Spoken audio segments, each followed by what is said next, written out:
Ça fait 375 ans que la Ville de Montréal a été fondée sur un territoire autochtone non cédé. Actuellement, il y a plus de 25 000 personnes autochtones qui habitent, qui gravitent, qui utilisent la ville. Mais lorsque je propose que j'explique aux gens que je travaille pour la communauté autochtone et que je suis autochtone, les Montréalais sont souvent surpris d'apprendre qu'il y a des familles, des entrepreneurs, des étudiants qui gravitent dans leur environnement. Donc, on vous invite à venir prendre connaissance de cette réalité avec une exposition qui va aussi vous surprendre sur les réalités autochtones partout dans le monde et ce qui est possible actuellement pour les grands chantiers, autant à Montréal qu'ailleurs au Québec.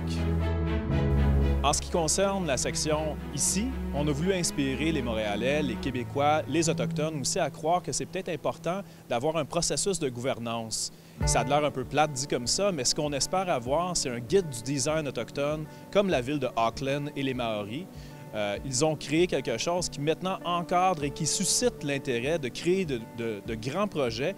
Ce que vous pouvez retrouver dans la section ailleurs de notre exposition, c'est en fait tous les projets qui sont déjà faits soit ailleurs au Québec, dans des milieux ruraux sur réserve, ou ailleurs au Canada et dans le monde.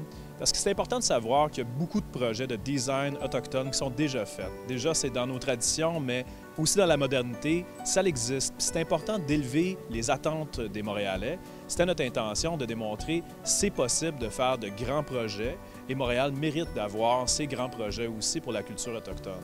Nous avons choisi d'installer l'exposition dans le cadre du Sommet mondial du design, évidemment parce que le sujet de l'exposition, c'était le design autochtone et les retombées sont majeures. Non seulement est-ce que d'autres délégations autochtones de l'Australie et des Maoris ont été épatées de voir l'exposition et maintenant désirent la voir dans leur région, dans leurs événements de valorisation de l'intégration de la culture autochtone dans le design, mais on a aussi suscité un débat à l'interne puisqu'il y a une grande déclaration qui doit se signer entre 40 organisations internationales et ils ont aperçu que la question autochtone n'a pas réellement été complètement abordée.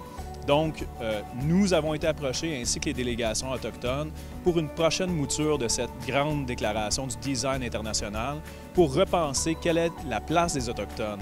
Donc, en matière de retombées, on a vraiment atteint notre objectif de sensibiliser le milieu local, mais aussi à l'échelle internationale.